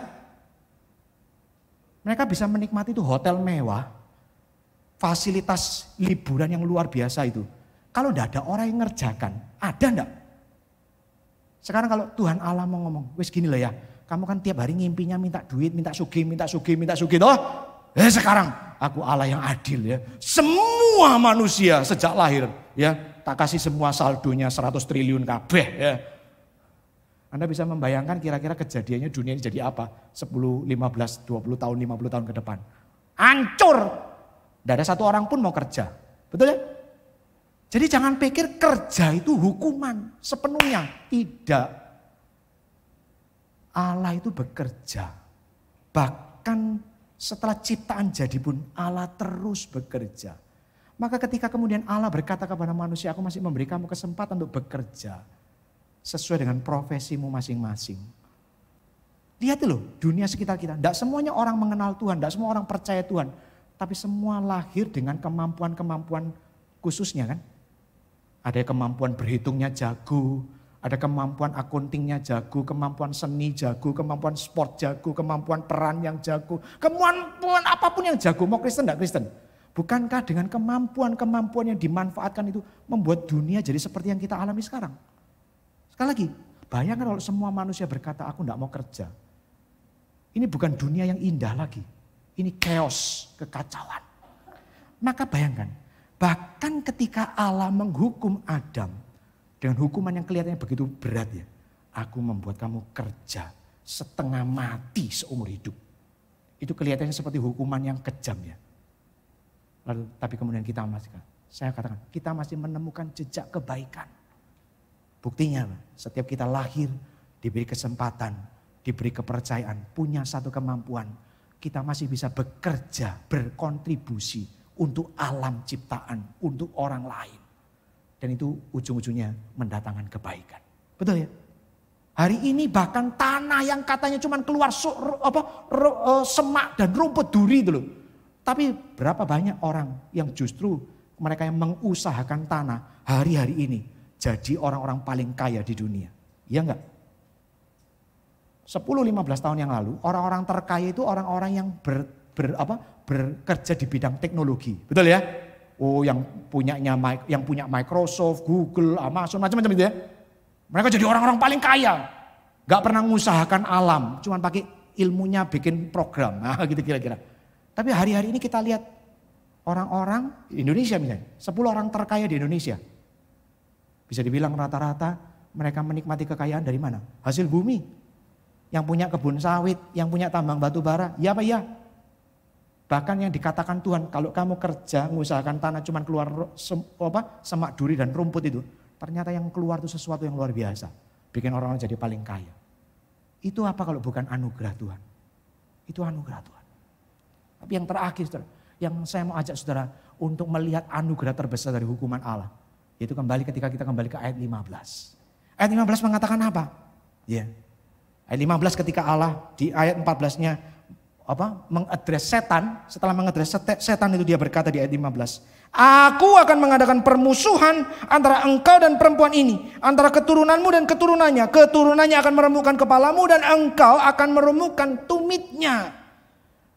Saudara, ya, dosa itu mendatangkan penghukuman, dan penghukuman yang terberat bagi kita, yang paling mengerikan, bukan sakit penyakit atau rasa sakit waktu melahirkan, bukan susah payah cari rezeki, bukan. Hukuman terberat, hukuman yang paling mengerikan bagi kita adalah hukuman bahwa kita mati secara rohani, terpisah dari Allah untuk selama-lamanya. Itu hukuman paling mengerikan. Betul kan? Tadi sekali lagi, kalau kita melihat tadi penghukuman tadi itu ya, wah, dibuat sakit waktu melahirkan. Tapi berapa banyak wanita-wanita setelah melahirkan berjuang antara hidup dan mati. Begitu dengar itu suara pertama, banyak yang memberi kesaksian, ya, bahwa hatinya itu rasanya lega luar biasa, seneng bahagia dengerin tangisan anaknya. Katanya loh ya, kan saya belum pernah ya. Katanya itu semua rasa sakit hilang, lego, plong. Ya memang semenit lagi sakitnya balik lagi ya. Apalagi setelah beberapa jam kemudian biusnya hilang ya. Betul ya? Banyak wanita-wanita yang ngomong kapok, gak mau lagi. Tahun depan hamil lagi. 3 lagi ya. Betul ya? Di dalam penghukuman itu tapi masih ada rasa bahagia. Banyak laki-laki yang mengatakan itu kerja setengah mati ya. Tapi berapa banyak laki-laki juga berkata, lewat pekerjaan ini saya mendapat kebahagiaan kok. Saya bisa achieve sesuatu. Saya bisa berbuat sesuatu. Jadi orang berguna, bukan jadi orang parasit. Ada kebahagiaan, apalagi kalau kerjanya menghasilkan. Tapi saudara, sebahagia-bahagianya ibu melahirkan atau seorang laki-laki yang sukses dalam pekerjaannya, tidak ada yang bisa mengalahkan rasa ngerinya seorang manusia terpisah dari Allah untuk selama-lamanya. Karena semua yang tadi saya sebut jadi tidak ada gunanya, bukan? Tapi bahkan di dalam hukuman yang terberat ini kita masih menemukan pengharapan. Apa? Hari itu juga begitu manusia jatuh dalam dosa, Tuhan berkata apa? Aku akan membuat permusuhan antara engkau dan dia, antara keturunanmu dan keturunannya, keturunan si perempuan. Ada yang namanya perang kosmik ini ya, kalau kata istilahnya pembuat film, perang kosmik nih, antara good and evil. Ini bicara soal apa? Bicara soal bagaimana Allah yang menyediakan jalan keluar bagi kita manusia. Ya. Bukan sekedar untuk memerangi kejahatan, bukan. Tapi untuk mengalahkan yang namanya belenggu dosa. Yang menghancurkan dan mengikat kita manusia berdosa. Tidak ada cara apapun. Tapi Allah bahkan dikatakan hari pertama loh. Yang sebetulnya saya yakini bukan cuma hari pertama. Rancangan itu ada bahkan sejak kekekalan. Karena Allah tidak pernah terikat ruang dan waktu. Allah yang sempurna sejak kita belum ada. Sejak Adam dan Hawa belum ada. Sejak Adam dan Hawa belum jatuh dalam dosa. Dia sudah memikirkan yang namanya rancangan keselamatan ilahi. Keturunan ular akan dihancurkan oleh keturunan perempuan. Sekaligus jadi nubuatan pertama akan lahirnya Mesias. Mesias itu akan datang. Mesias itu adalah keturunan si perempuan. Lahir sebagai seorang anak bayi. Bukan dari hasil hubungan seks laki-laki dan perempuan. Tapi terlahir dari seorang anak darah. Perempuan yang masih perawan. Keturunan perempuan. Bukan keturunan Adam dan Hawa. Keturunan perempuan. Dan bentuknya singular maskulin. Laki-laki itu satu kali akan muncul satu laki-laki. Dan ialah Kristus. Dan Kristus itu yang akan meremukkan kepala si ular. Dia akan menghancurkan dosa. Kristus yang akan datang memimpin kita manusia. Menang atas yang namanya kuasa dosa. Bayangkan saudara. Bukankah ini sebuah berita penghiburan yang lebih dari segalanya? Dan sekali lagi dulu, ini diberikan bukan ketika Tuhan berkata, ayo sekarang tobat gak? Wes tobat, tak kasih waktu 3 tahun ya. Kalau kamu tidak menunjukkan pertobatan, tak murka kamu. Nanti kalau sudah tobat, baru tak kasih jalan keluar. Enggak, hari itu juga, saat itu juga, Tuhan Allah memberikan kepada manusia berita yang namanya keselamatan. Bahkan di dalam penghukuman, Allah menunjukkan kebaikannya bagi engkau dan aku. Natal hari ini kita bisa rayakan, bulan ini, tahun ini, kapanpun sebetulnya. Itu bicara bahkan sejak awal, ribuan tahun sebelumnya, Allah sudah menjanjikan keselamatan itu bagi kita. Maka untuk menutup khotbah ini, saya ingin menyampaikan beberapa hal. 1, jangan percaya pada dusta iblis yang mengatakan bahwa engkau sudah begitu kotor, maka engkau termasuk orang-orang yang unworthy di hadapan Allah. Kamu itu terlalu kotor. Nyatanya sudah jatuh dalam dosa itu, balik lagi kok ke dosa itu kok. Kamu itu terlalu menjijikan. Kamu itu terlalu berharga di hadapan Allah. Jangankan Allah, manusia aja bisa jijik sama kamu. Lalu kemudian lewat dustanya, iblis berusaha terus mendorong kita menjauh dari hadapan Allah. Karena mengatakan aku ini gagal lagi. Tidak. Allah membenci dosa ya. Tapi ingatlah bahkan saat Allah menyatakan hukuman yang begitu luar biasa kepada manusia. Ia menunjukkan anugerah dan pengharapan bagi manusia. Dalam hukumannya itu ia memberikan yang namanya berita pengharapan. Berita keselamatan. Jangan pernah berpikir bahwa kita satupun menjadi orang-orang yang unworthy di hadapan Allah. Tidak berharga, tidak layak, no. Jangan sia-siakan anugerah Tuhan bagi engkau dan aku. Tidak. Orang boleh terus menghinakan engkau, orang boleh terus merendahkan engkau, siapapun mereka. Tapi ingat, Allah mati buat engkau. Jadi jangan pernah terus mempercayai dusta si setan. Tapi sebaliknya saya ingin mengatakan kepada saudara sebagai hamba Allah, saya ingin mendorong kepada saudara untuk terus-menerus mengevaluasi kehidupan kita pribadi. Kita ini bukan unworthy person, kita ini bukan orang yang tidak berharga di hadapan Tuhan. Tapi nyatanya kita bukan orang suci kok. Tiap hari kita masih jatuh dalam dosa. Tiap hari kita masih terus gagal menggenapi rencana Allah. Maka jangan pernah puas dengan kehidupan rohani kita. Sudahlah, aku kan minimal gak seperti mereka-mereka toh. Aku kan gak kayak mereka-mereka toh. Para koruptor, para pembunuh, para pemerkosa itu, para pembuat kejahatan. Aku gak seperti mereka, aku ini sudah bagus lah. Lalu kemudian kita merasa, ya sudah, tenang-tenang, ongkang-ongkang kaki.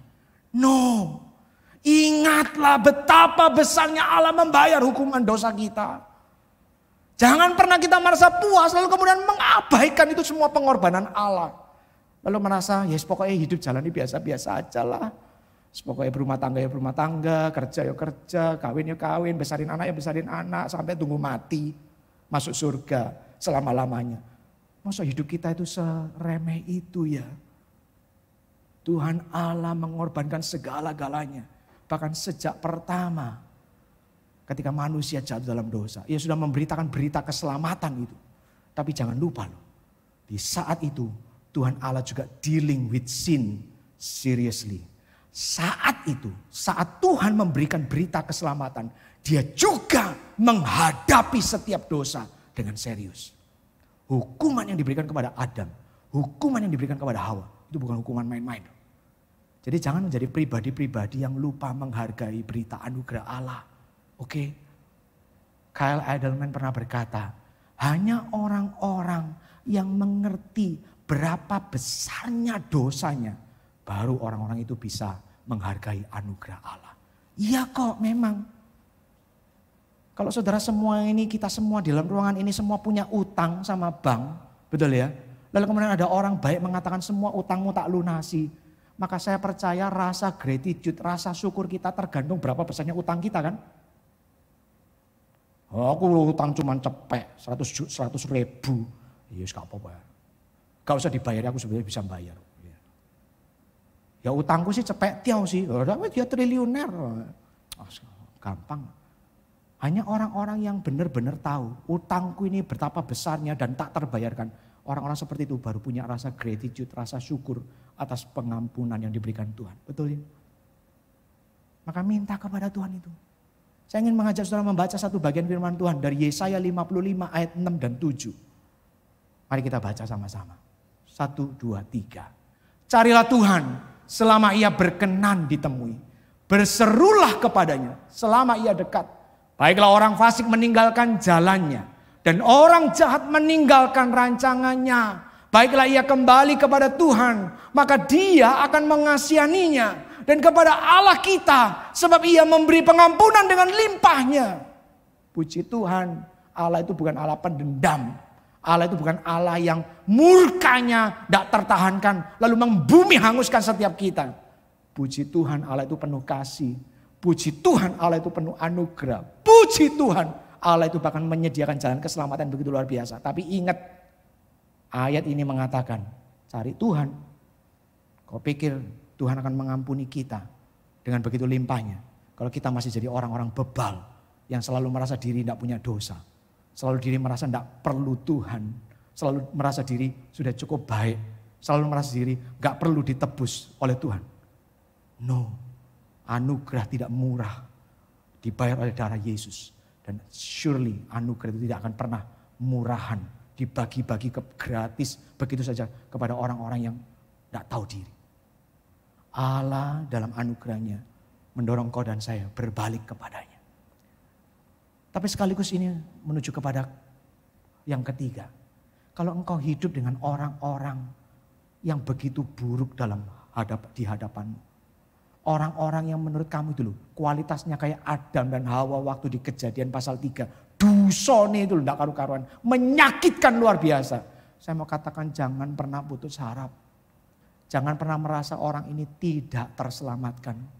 Orang ini enggak akan pernah berubah seumur hidup ya pasti kayak begini. Kalau bencana terus sampai mati. Kalau enggak setia terus sampai mati. Kalau enggak suci terus sampai mati. Kalau jahat terus sampai mati. Kalau egois terus sampai mati. Kalau sombong terus sampai mati. Tidak. Lihat itu tadi. Allah dengan limpahnya memberi pengampunan dan mengubah manusia. Saya mendorong saudara dengan segenap hati saya. Kalau hari ini atau hari-hari ini engkau sudah sampai di ujung batas kesabaran. Kalau ini sekali lagi dia salah, aku tidak mau lagi memberi maaf. Kalau sekali lagi keluar omongan itu, aku akan tinggalkan dia. Kalau sekali lagi kelakuannya tidak dirubah, aku lebih baik cari orang lain. Kalau di antara engkau masih ada yang hidup dalam masa-masa seperti itu. Entah dengan suamimu, entah dengan istrimu, entah dengan anakmu, entah dengan orang tuamu. Saya mendorong Anda dengan segenap hati saya. Carilah Tuhan. Carilah Tuhan. Selagi ia masih berkenan ditemui. Ia akan memberikan pengampunan itu. Dan kau pikir bukan hanya pengampunan? Tidak. Dia juga memberikan kuasa untuk mengubah orang itu. Jangan pernah menyerah. Tuhan ada bersama saudara. Mari kita berdoa saudara. Saya ingin mengajak saudara tenang sejenak untuk meresponi firman Tuhan secara pribadi. Tadi saya sudah katakan, satu, ingatlah betapapun banyaknya dosamu, engkau bukan pribadi unworthy di hadapan Allah. Allah mencintaimu. Allah menyediakan jalan keselamatan bagimu. Tapi sebaliknya, jangan pernah berpikir bahwa kita ini orang-orang yang cukup baik, cukup suci, cukup saleh. Tidak lagi butuh anugerah Tuhan. Kita masih orang-orang gagal. Dan terlalu sering kegagalan itu melukai hati Allah. Maka datang kepada Tuhan hari ini, saat ini juga. Carilah wajahnya selagi ia berkenan ditemui. Ia akan mengampuni engkau. Tapi yang terakhir, kalau engkau hidup dengan pribadi-pribadi yang sulit itu. Pribadi-pribadi yang kau pikir sudah tidak akan pernah terselamatkan, tidak akan pernah berubah menjadi lebih baik. Jangan pernah menyerah. kesabaranmu bisa habis. Tapi kesabaran Allah luar biasa. Bahkan saat kita masih jadi musuh-musuh Allah, Ia sudah merancang keselamatan lewat Yesus Kristus anaknya yang akan lahir ke dalam dunia. Naik ke atas kayu salib dengan segala penderitaan yang paling mengerikan. Supaya engkau dan aku, supaya orang-orang yang menyakiti hatimu itu boleh menerima pengampunan dan kuasa perubahan juga.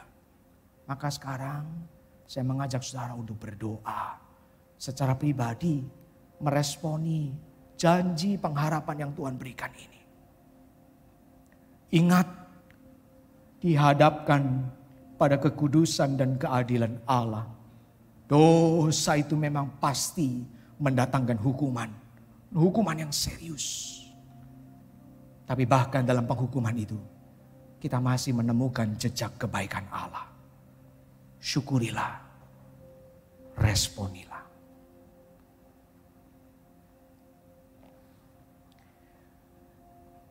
Di akhir ibadah ini saya ingin mengajak saudara melakukan satu hal. Kalau saudara-saudara rindu untuk berlutut, saya mengajak saudara berlutut di kursi saudara masing-masing. Kalau tidak memungkinkan karena kesehatan atau karena yang lain, saya mengajak saudara berdiri di tempat masing-masing. Kita datang kepada Tuhan. Mari kita lakukan.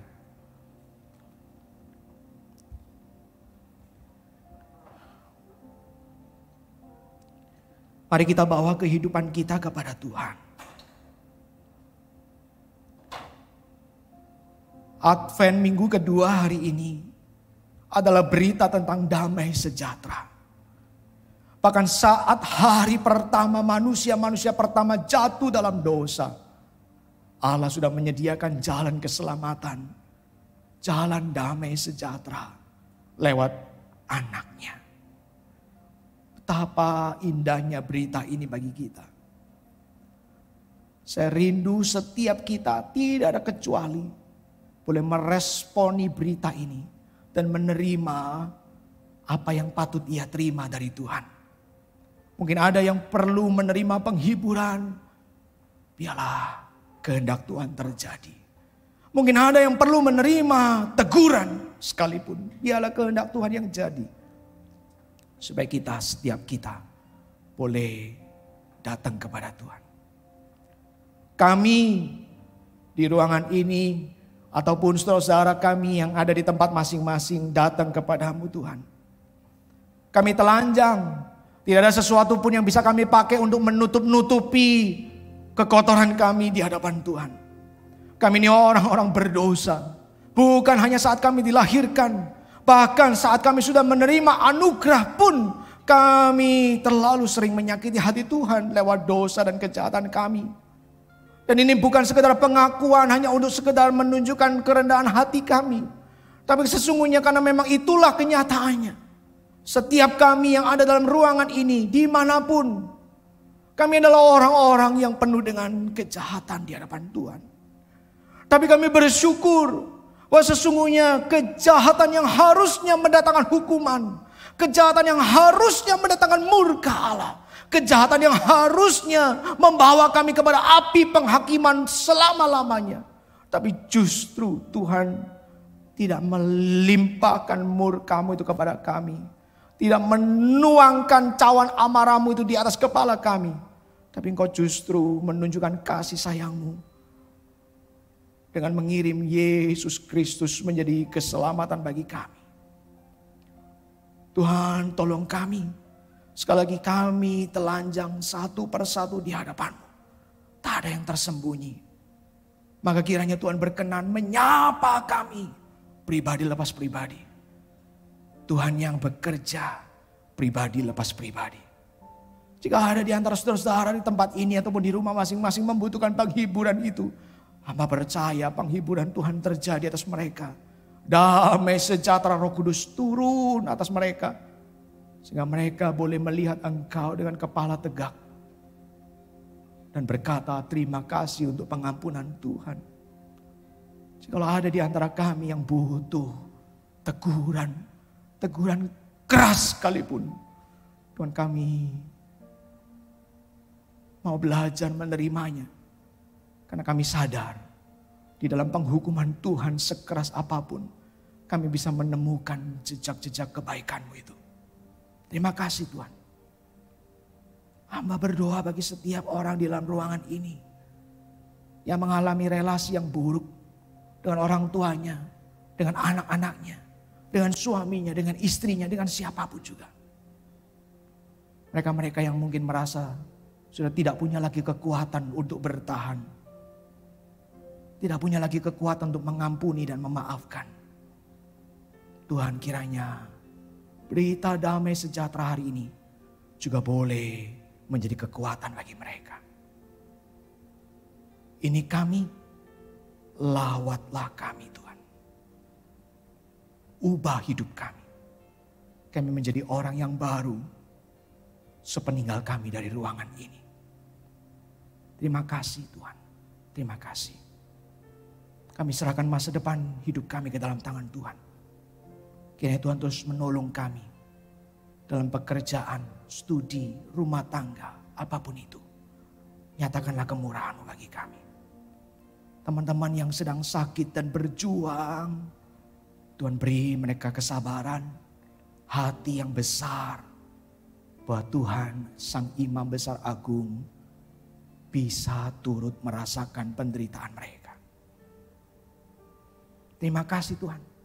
Kami bawa hidup kami bawa gereja ini. Kiranya semua itu boleh menjadi persembahan yang memuliakan Engkau. Persembahan yang bahkan lebih dari sekedar rupiah yang kami bawa ke dalam kotak persembahan. Tapi kami mau mempersembahkan hidup kami kepada Tuhan. Terima kasih Bapa.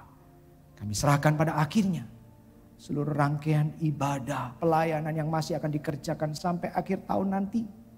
Di tengah situasi yang tidak mudah, kiranya Tuhan tetap memberkati, nama-Mu dipermuliakan, dan semuanya menjadi berkat bagi banyak orang. Dalam nama Tuhan Yesus Kristus, Tuhan dan Juru Selamat kami, yang bahkan sudah dijanjikan kedatangannya sejak hari pertama manusia jatuh dalam dosa. Hanya kepadamu, hanya di dalam nama-Mu itulah Sang Juru Selamat, kami menaruh hidup kami. Amin. Mari kita berdiri, doksologi. Kemuliaan bagi Tuhan.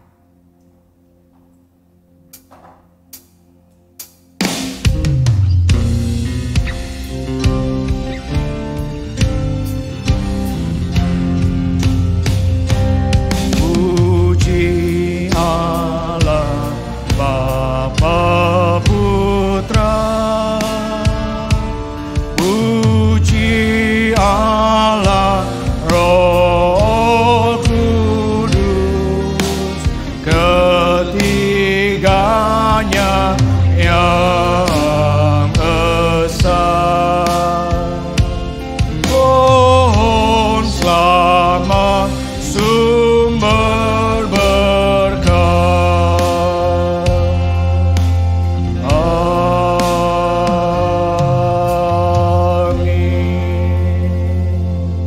Maka sekarang arahkanlah hatimu kepada Tuhan. Tuhan yang penuh anugerah, kasih sayang dan pengampunan itu. Tuhan yang kita temui lewat pribadi Juru Selamat kita yang agung, Yesus Kristus. Dan lewat kuasa penyertaan Roh Kudus, biarlah itu boleh menyertai hidup kita senantiasa. Tuhan memberkatimu dan melindungimu, saudaraku. Tuhan menyinari engkau dengan wajah-Nya dan memberikan kasih karunia. Tuhan menghadapkan wajah-Nya kepadamu, memberikan damai sejahtera. Mulai hari ini sampai Maranatha, saat Yesus datang kedua kali. Amin.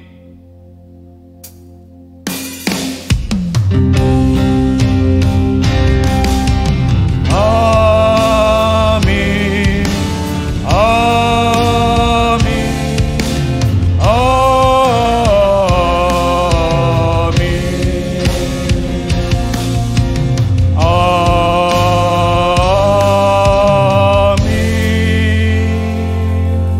Amin. Silakan duduk, silakan mengambil doa teduh.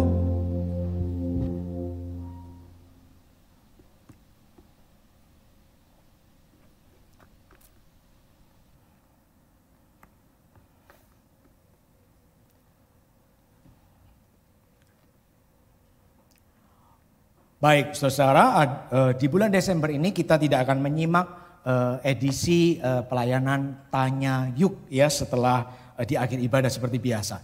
Untuk khusus hari ini saya ingin menyampaikan beberapa hal atau beberapa pengumuman tambahan. Mohon kesabarannya untuk memperhatikan. Yang pertama adalah minggu depan, minggu kedua adalah perjamuan kudus yang terakhir kali kita selenggarakan sebagai gereja untuk tahun ini. Ya, karena itu saya mengundang kepada saudara-saudara baik yang ada di ruangan ini maupun saudara yang ada di tempat masing-masing. Ya, sudah sepanjang tahun mungkin yang di rumah tidak ikut perjamuan kudus hanya ada di rumah. Mari di minggu terakhir kesempatan perjamuan kudus di tahun ini di gereja kita. Siapkan diri, siapkan hati. Saudara-saudara yang sudah dibaptis dewasa atau yang sudah CD. Mari sama-sama persiapkan diri untuk menerima berkat Tuhan lewat perjamuan kudus. Yang kedua, tadi sebagian sudah diumumkan juga, tapi saya ingin menegaskan rangkaian Natal kita akan dimulai 2 hari Minggu yang akan datang tanggal 18 Desember. Betul ya saudara? Jam 10 pagi itu Natal untuk anak-anak youth. Yang turem, tunas remaja yang youth ya. Kelas 6 sampai SMA kalau nggak salah ya. Jadi hari itu mereka teman-teman youth akan merayakan Natal itu bersama anak-anak panti asuhan. Ya, mengambil tempat di salah satu tempat di gedung mall ini ya. Tolong doakan sekaligus bagi saudara yang punya anak-anak di usia itu ya, bawa mereka supaya mereka boleh merayakan Natal di tahun ini dengan satu momen yang spesial yang khusus. Jam 10-nya, jam 12-nya kalau nggak salah ya, itu Natal sekolah minggu ya, Natal anak-anak. Tapi jangan lupa ya, anak-anak tetap diharapkan hadir jam 10 pagi. Jadi kalau saudara-saudara orang tua datang kebaktian jam 10 ya tetap bawa anak-anakmu ya. Tidak usah ditinggal. Anak-anak itu kalau tidak salah akan ada latihan-latihan, persiapan sampai makan siangnya kalau nggak salah di ruang kosi lantai 3. Setelah itu baru naik untuk perayaan Natal bersama orang tua ya. Jadi nyambung ya. Apalagi mereka-mereka yang ada kepercayaan, dipercaya untuk pelayanan ya. Mau tampil apalah tanggal 18 itu. Jadi tanggal 18 itu Natal buat sekolah minggu. Tanggal 24 hari Sabtu sore itu malam Natal buat kita semua di ruangan ini. Lalu kemudian tanggal 25-nya pagi jam 10 itu ibadah Natal juga buat kita semua di ruangan ini. Anak-anak tanggal 25 tetap sekolah minggu di ruang kosi. Ya, jadi itu semua rangkaian Natal. Harap doakan supaya semua boleh berjalan dengan baik ya. Yang belum berencana untuk libur ya jangan terus gara-gara ini jadi nek itu liburnya tak maju noai. Jangan ya, Natalan bersama kapan lagi. Yang terakhir, kita akan melakukan upacara gerejawi non sakramen yaitu berupa child dedication, penyerahan anak. Gereja kita tidak mengadakan baptis anak, tapi mengadakan penyerahan anak. Oke, biasanya memang diadakannya di bulan Desember, tapi saya merasa kemudian ada satu pemahaman saya mengubahnya menjadi bulan Januari.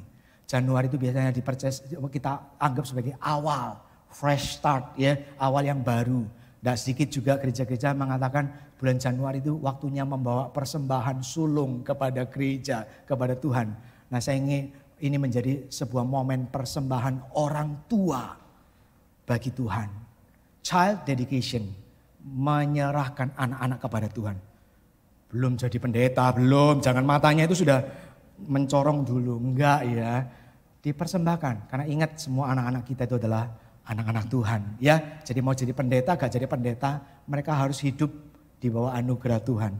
Maka nanti di minggu kedua, perjamuan kudus pertama bulan Januari tahun 2023, sekaligus ada yang namanya upacara penyerahan anak.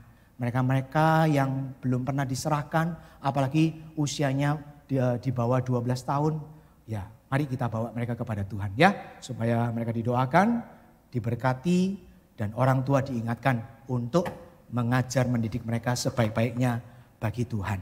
Nanti akan bagi saudara-saudara yang rindu untuk menyerahkan anaknya, cucunya, ponakannya gitu ya kepada Tuhan, itu saudara tolong kontak nomor WhatsApp BCS.